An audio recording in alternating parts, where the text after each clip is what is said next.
Iran के खिलाफ तबाही की नई स्क्रिप्ट लिखी जा चुकी है।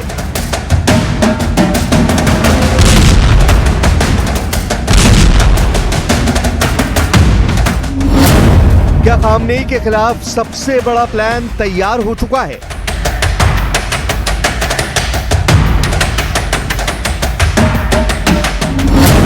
क्या इजराइल और अमेरिका फिर डबल अटैक होने वाला है? क्या है इजराइल के चीफ ऑफ स्टाफ की चेतावनी की कहानी?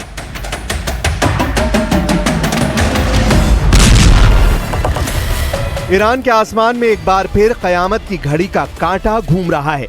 एक बार फिर इजराइल के गोला बारूद से ईरान का आसमान सुर्ख होने वाला है।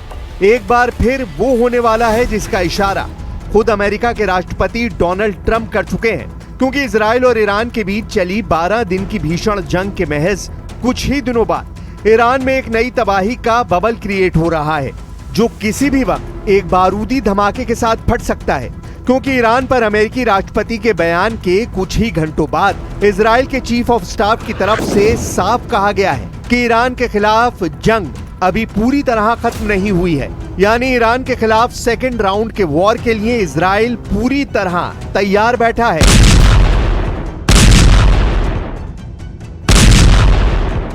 לערוך לכך.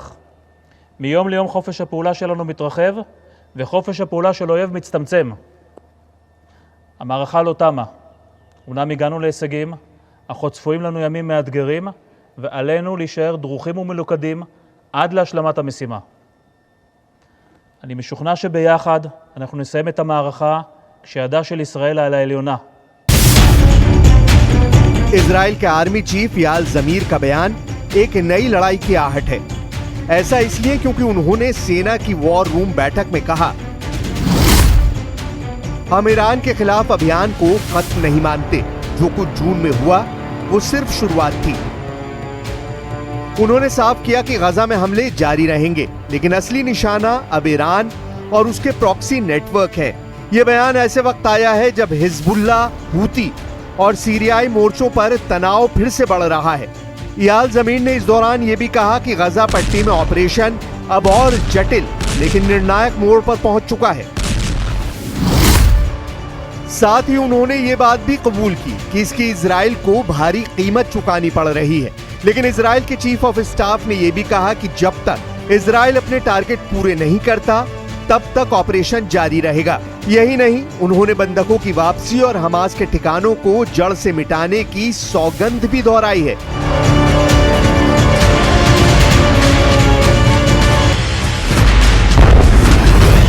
Rising Lion will be remembered in history as one of Israel's most daring and successful operations, a defining moment for Israel, the Jewish people, and the world. The IDF will continue to defend the people of Israel and ensure the safety of our state and our future. और आइए अब ये समझते हैं कि आखिर याल जमीर का कद क्या है, जिन्होंने ईरान के खिलाफ एक नई जंग की आहट के संकेत दिए हैं। याल जमीर इजराइल रक्षा बलों के जनरल स्टाफ के प्रमुख हैं। उन्होंने इसी साल 5 मार्च को यह पदभार ग्रहण किया है। पहले वो इजराइल की डिफेंस मिनिस्ट्री में महानिदेशक के पद पर भी रह चुके हैं। 2018 से 2021 के बीच वो सेना की दक्षिणी कमांड के कमांडर और डिप्टी चीफ ऑफ स्टाफ भी रह चुके हैं। लेकिन यहां कहानी ईरान को नई चुनौतियों को लेकर है। वो चुनौतियां जिसके बारे में पहले डोनाल्ड ट्रंप और अब इजराइल के चीफ ऑफ स्टाफ बयान दे रहे हैं। महज कुछ घंटों के अंतराल पर आए ये बयान बता रहे हैं कि ईरान को लेकर इजराइल और अमेरिका के बीच जरूर कोई नया प्लान तैयार हो चुका है। ऐसा प्लान जिसका ग्रीन सिग्नल किसी भी वक्त व्हाइट हाउस से दिया जा सकता है। अगर जरूरत पड़ी तो ईरान पर दोबारा हमला होगा। लेकिन सवाल यह है कि आखिर ईरान के खिलाफ इजराइल और अमेरिका की तरफ से ये बयान क्यों आ रहे हैं? क्यों दोबारा पश्चिम एशिया को नई जंग की आग में झोंकने की तैयारी चल रही है? क्यों ईरान को लेकर बार बार धमकाने वाली बयानबाजी की जा रही है? इसे समझने के लिए आपको ईरान की उस जिद की क्रोनोलॉजी को समझना होगा जिस पर ईरान अड़ा हुआ है। न्यूक्लियर एनरिचमेंट वाली जिद परमाणु ठिकानों को पहले की तरह बनाने की जिद और सबसे अहम खामनेई के सरेंडर ना करने की जिद। और इसी जिद का ईरान के विदेश मंत्री अब्बास अराक्ची भी कुछ घंटों पहले ही ऐलान कर चुके हैं, जिसमें वो भले ही पहली बार न्यूक्लियर प्रोग्राम को हुए नुकसान की बात कबूल कर रहे हैं, लेकिन ये भी कह रहे हैं कि ये अब ईरान के लिए सिर्फ तकनीक की रक्षा का मुद्दा नहीं, बल्कि ईरान के लिए राष्ट्रीय सम्मान का मुद्दा है। It is now stopped because yes, damages are serious and severe, but obviously we cannot give up our enrichment because it is an achievement of our own scientists, and now more than that, it is a question of national pride.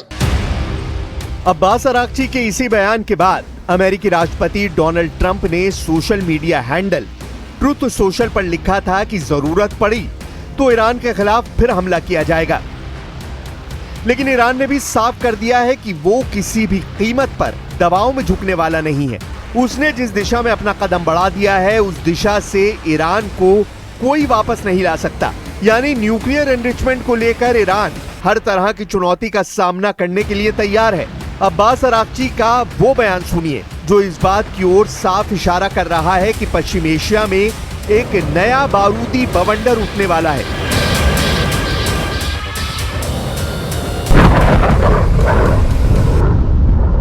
The technology is there. Our nuclear program, our enrichment program is not something imported from outside that can be destroyed by bombings. It is developed by ourselves. It is an achievement by ourselves. The technology is there. The scientists are there. You know, the people who have run these facilities are there. Buildings can be rebuilt. You know, facilities can be rebuilt. Machines can be, replaced because the technology is there. I think the recent attack proved that there is no military option for our nuclear program.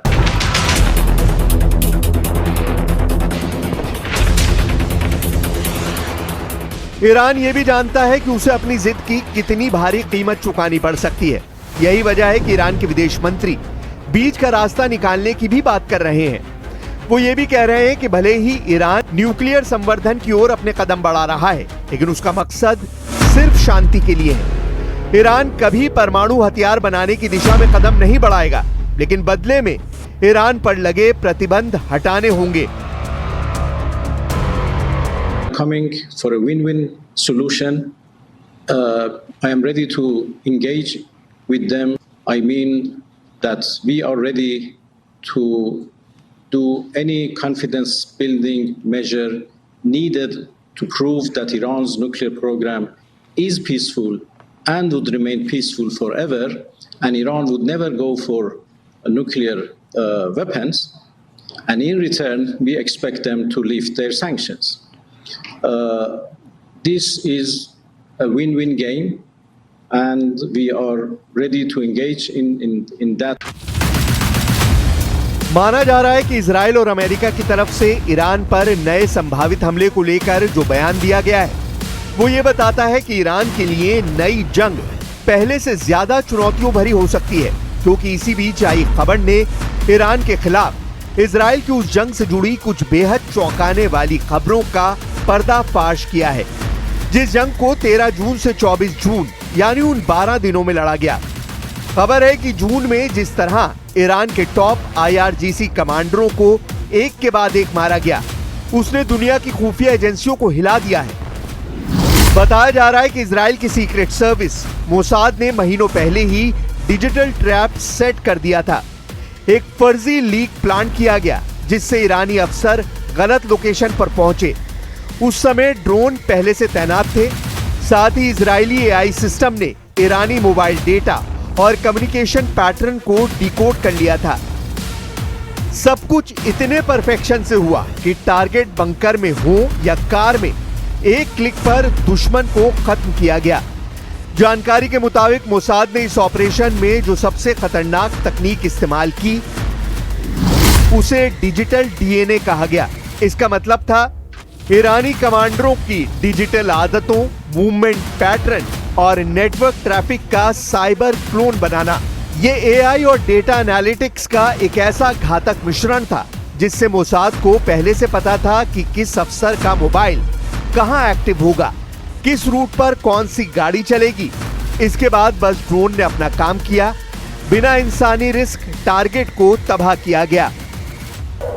13 जून को Israel ने अपना सबसे बड़ा हवाई हमला किया, operation rising lion. एक साथ 200 फाइटर जेट्स ने ईरान के 100 से ज्यादा टारगेट्स पर हमला किया। 5 वेव्स में करीब 330 बम गिराए गए। टारगेट थे nuclear labs, ballistic missile sites, command centre और कम्युनिकेशन हब। साथ ही मोसाद के ड्रोन पहले ही एयर डिफेंस सिस्टम को अंधा कर चुके थे। ईरान की राजधानी तेहरान में भी कई बंकर बेस तबाह किए गए। यह पूरा हमला सिर्फ 90 मिनट चला, लेकिन इस हमले में ईरान की सैन्य कमान की रीढ़ टूट गई। इजराइल के हमले के जवाब में ईरान ने भी मिसाइल बराज और ड्रोन हमले किए, लेकिन ज्यादातर इंटरसेप्ट हो गए।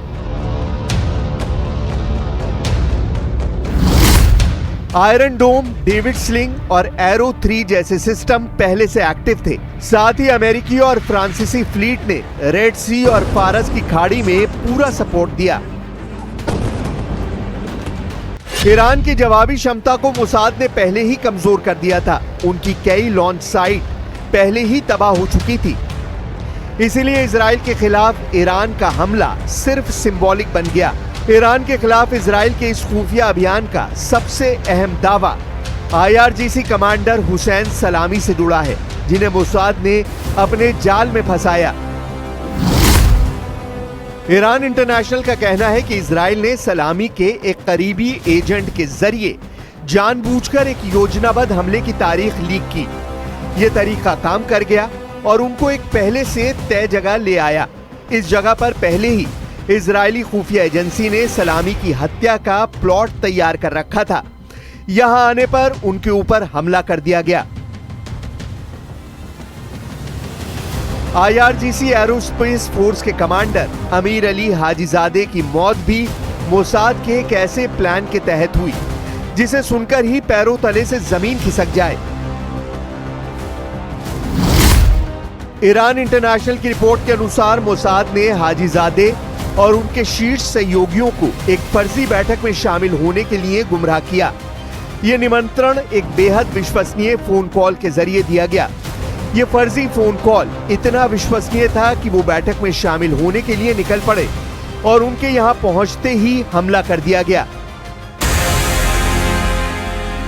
इसी तरह अली शादमानी की हत्या के लिए भी उन तौर तरीकों का इस्तेमाल किया गया जिन्हें आर्टिफिशियल इंटेलिजेंस से प्लांट किया गया था। मोसाद शादमानी का DNA नमूना डिजिटल रूप से हासिल करने में सफल रही और उसने चेहरे की पहचान और आनुवांशिक प्रोफाइलिंग के लिए AI का इस्तेमाल किया। तेहरान के सुरक्षा कैमरा सिस्टम में डाले गए मैलवेयर ने शादमानी की एक एक्टिविटी पर नजर रखी और जाफरानिया जिले में उन्हें ड्रोन से मार गिराया गया। लेकिन खुफिया सूत्र और इजराइल के चीफ ऑफ स्टाफ का बयान बताता है कि इस बार ईरान के खिलाफ तैयारी पहले से बड़ी की गई है और अगर इस बार ईरान को अमेरिका और इजराइल के दोहरे हमलों का सामना करना पड़ा तो ये तय है कि ये जंग दुनिया के कई देशों को अपने लपेटे में ले सकती है। ऐसा इसलिए भी है क्योंकि पहले ही रूस और यूक्रेन के बीच भीषण जंग चल रही है, जबकि अमेरिका की मदद से कई फ्रंट पर इजराइल पहले ही जंग लड़ रहा है और जिन हिजबुल्ला, हमास और हूती विद्रोहियों के खिलाफ ये जंग इजराइल लड़ रहा है उन्हें ईरान का प्रत्यक्ष या परोक्ष समर्थन हासिल है। इसलिए ये तय है कि इस बार इजराइल खामनेई की सत्ता को कोई नया बारूदी सरप्राइज दे सकता है।